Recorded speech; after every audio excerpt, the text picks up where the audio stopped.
नाफरमान, तू यहां से निकल जा। तूने मेरा हुक्म नहीं माना। आज से तू हमेशा के लिए लानत और सजा का हकदार बन गया। बस उसी वक्त जो कभी फरिश्तों का सरदार था, वो लानत के साथ इब्लीस और शैतान बन गया। जब उसे जन्नत से निकाला गया तो वो रोने लगा और कहने लगा, ऐ अल्लाह, मैंने कितने अरसे तक तेरी इबादत की है, फरिश्तों को सिखाया है, तेरी खिदमत की है, तो तेरी रहमत से कुछ मांगना चाहता हूं, मेरी इल्तिजा कबूल कर ले। अल्लाह ताला ने फरमाया, क्या चाहता है तू? शैतान बोला, ऐ मालिक, मुझे कयामत तक की जिंदगी अता कर दीजिए। अल्लाह ने फरमाया, ठीक है, तुझे कयामत तक की जिंदगी दे दी जाएगी। फिर शैतान ने कहा, ऐ मालिक, आज जिस बनी आदम की वजह से मैं जन्नत से निकाला गया, उनके जिस्म, उनकी रगों में मैं दाखिल हो सकूं, ये ताकत मुझे अता कर दीजिए। अल्लाह ताला ने फरमाया, तुझे ये ताकत दी जाती है, लेकिन सुन ले ऐ शैतान, तू मेरे बंदों को धोखा दे सकता है, उन्हें गुनाहों में गिरा सकता है, लेकिन अगर मेरा कोई बंदा तौबा करेगा तो मैं उसके तमाम गुनाह माफ कर दूंगा और मेरे खास बंदों को तू कभी नुकसान नहीं पहुंचा पाएगा।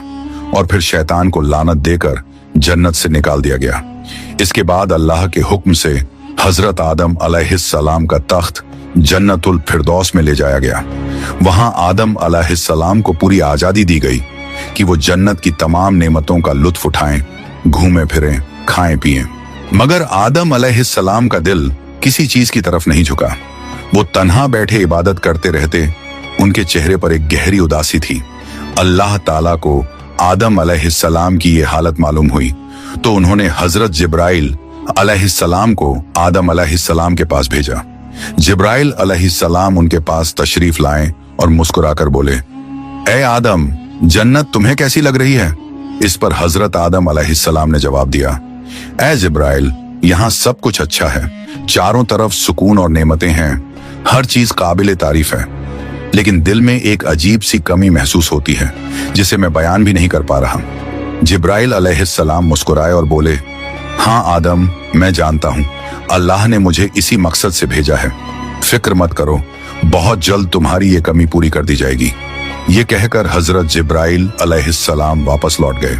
और फिर अगले दिन फजर की अजान से पहले जब आदम अलैहिस्सलाम नींद की हल्की आगोश में थे, उसी वक्त हजरत जिब्राइल अलैहिस्सलाम अल्लाह के हुक्म से उनके पास तशरीफ लाए।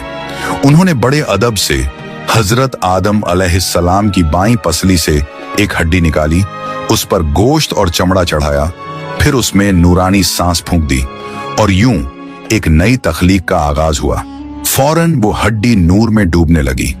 थोड़ी ही देर में उसने एक हसीन औरत का रूप ले लिया, जिसके चेहरे से ऐसी रोशनी फूट रही थी जैसे पूरा जन्नत उस नूर से जगमगा उठा हो। हजरत जिब्राइल अलैहिस्सलाम मुस्कुराए और हजरत आदम अलैहिस्सलाम के पास आकर धीरे से बोले, ऐ आदम, उठिए। आदम अलैहिस्सलाम जागे, उनकी नजर सामने पड़ी और वो हैरान रह गए। उनके सामने एक ऐसी हसीन, पाक और नूरानी हस्ती खड़ी थी जिनका चेहरा चांद से ज्यादा रोशन था, जिनकी आंखों में सुकून और रहमत की चमक थी और जिन्हें देखकर दिल में अजीब सी राहत और मोहब्बत उतरती थी। आदम अलैहिस्सलाम उन्हें देखते ही रह गए। तब जिब्राइल अलैहिस्सलाम ने फरमाया, ऐ आदम, ये हैं आपकी हमसफर, आपकी जिंदगी की साथी, बीबी हव्वा अलैहिस्सलाम। ये सुनते ही आदम अलैहिस्सलाम के चेहरे पर मुस्कुराहट फैल गई। दिल का वो खालीपन जो बरसों से था, वो पल भर में मिट गया। उनके दिल में खुशी की लहर दौड़ गई, ऐसी खुशी जो लफ्जों में बयान नहीं की जा सकती थी। तफसीरों में आता है कि दुनिया की सारी औरतों में जिसे अल्लाह ताला ने सबसे ज्यादा हुस्न अता किया, वो थी बीबी हव्वा अलैहिस्सलाम। आदम अलैहिस्सलाम देर तक उन्हें देखकर अल्लाह का शुक्र अदा करते रहे। धीरे धीरे वो उनके करीब जाने लगे, मगर जिब्राइल अलैहिस्सलाम ने अदब से उन्हें रोक लिया और फरमाया, ऐ आदम, निकाह किए बिना आपके लिए उनके करीब जाना जायज नहीं। पहले आप अल्लाह ताला के दरबार में अपने निकाह की दुआ कीजिए। आदम अलैहिस्सलाम ने सर